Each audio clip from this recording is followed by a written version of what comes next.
Who you are is defined by 4 Ps, which are potential, perception, passion and purpose. Let's start with potential. If I had $1 for every time someone told me they're not good enough or don't have what it takes, I'd be writing this from my private island. Here's the thing about potential, it's like having a superpower that's still in beta testing. Everyone has it, but most folks never fully unwrap this gift. You know what's crazy? Your potential isn't just about what you're naturally good at. That's a common misconception that drives me nuts. Sure, some people are born with a perfect pitch or can solve complex math problems in their sleep. But potential is more like a garden, it needs cultivation, patience, and yes, sometimes getting your hands dirty. I remember meeting this guy Mark at one of my writing workshops. He was a plumber by day but had always dreamed of writing children's books. He said, "I didn't even go to college. Who am I teaching?" 2 years later, guess who's published 3 successful books? Mark's potential was always there, he just needed someone to help him see it. Now, let's talk about perception. This one's a real game changer, folks. Your perception isn't just how you see the world, it's the lens through which you view yourself and your place in it. It's like being both the photographer and the subject of your life's picture. Here's something wild I've noticed. 2 people can face the exact same situation and walk away with completely different experiences. Why? Perception. I once worked with identical twin sisters. Both grew up in the same tough neighborhood, faced the same challenges. One saw every obstacle as a dead end, the other saw them as stepping stones. Today, their lives look nothing alike. Your perception can either be your best friend or your worst enemy. The good news. Unlike your height or eye color, perception is something you can actually change. It's like having a TV with bad reception, sometimes you just need to adjust the antenna to get a clearer picture.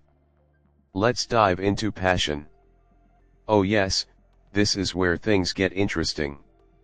You know what makes me laugh? When people think passion is just about doing what you love. Sure, that's part of it, but real passion. It's more like a compass that keeps pointing you north even when you're lost in the woods. I've got to tell you about Abigail, an investment banker I met during a book signing in Chicago.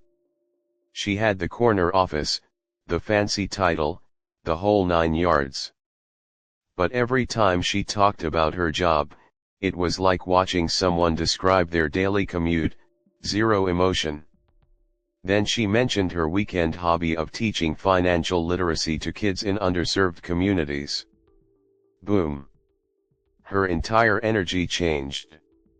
Her eyes lit up, her voice got animated, and suddenly I was looking at a completely different person. That's what passion does. It's not just about feeling good, it's about feeling alive. And here's the truth, passion isn't always loud and obvious. Sometimes it's that quiet voice that keeps whispering what if. When you're lying in bed at night. Finally, let's talk about purpose.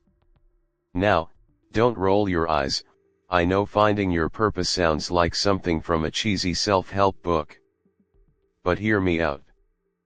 Purpose isn't some mystical destiny that's going to hit you like a bolt of lightning. It's more like a puzzle that you piece together over time. You want to know what most people get wrong about purpose? They think it has to be grand and world-changing. Like if you're not curing cancer or solving world hunger, somehow your purpose isn't meaningful enough. That's absolute nonsense. I met a bus driver in Seattle named Carl who completely changed my perspective on purpose.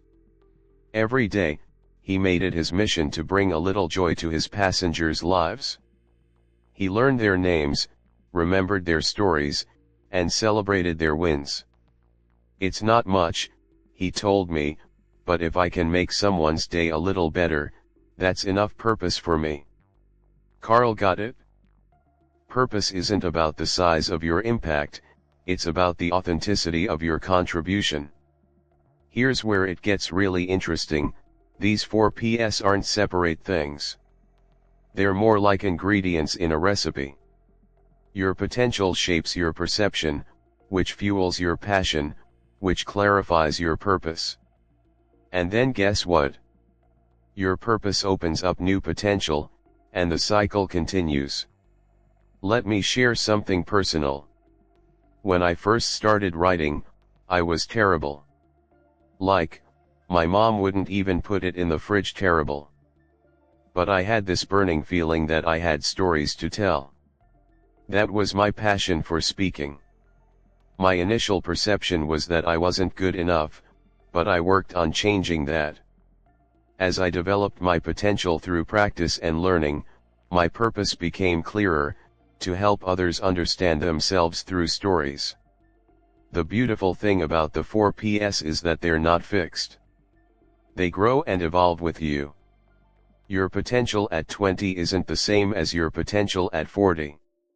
Your perception shifts with every experience. Your passion might take new forms. Your purpose might reveal new layers. Think of the 4 Ps as your personal GPS system. Potential is your starting point, where you are right now. Perception is your map, how you view the terrain ahead. Passion is your fuel, what keeps you moving forward. And purpose? That's your destination, but one that might change as you grow. You know what I love most about this whole concept? It's universal. Whether you're a CEO or a street artist, a stay-at-home parent or a world traveler, the 4 Ps apply to your journey. They're not about what you do, they're about who you are and who you're becoming. So here's my challenge to you, take a moment to reflect on your own 4 Ps. Where do you see untapped potential? How might your perceptions be holding you back? What passions have you been ignoring? What purpose calls to you, even if quietly? Remember, you're not locked into who you are today. The 4 Ps are like clay in your hands, they can be shaped and reshaped. Every day is a chance to discover new potential, shift your perception, fuel your passion, and clarify your purpose. And hey, if you're feeling overwhelmed, that's perfectly normal. Rome wasn't built in a day, and neither is a life of meaning. Start small. Pick 1 P to focus on. Maybe spend a week challenging your perceptions, or dedicate an hour each day to exploring a passion. Because at the end of the day, who you are isn't set in stone. It's a story you're writing with every choice, every action, every moment. And like any good story, it's not about reaching the end, it's about the transformation that happens along the way. If you enjoyed this video, don't forget to hit that like button, it really helps me out and lets me know you're loving the content. Also, feel free to share this video with your friends, family, or anyone who might find it useful or fun. And most importantly, if you have not already, make sure to subscribe to the channel and turn on that notification bell so you never miss out on any of my future uploads. Thanks for all your support, it means the world to me.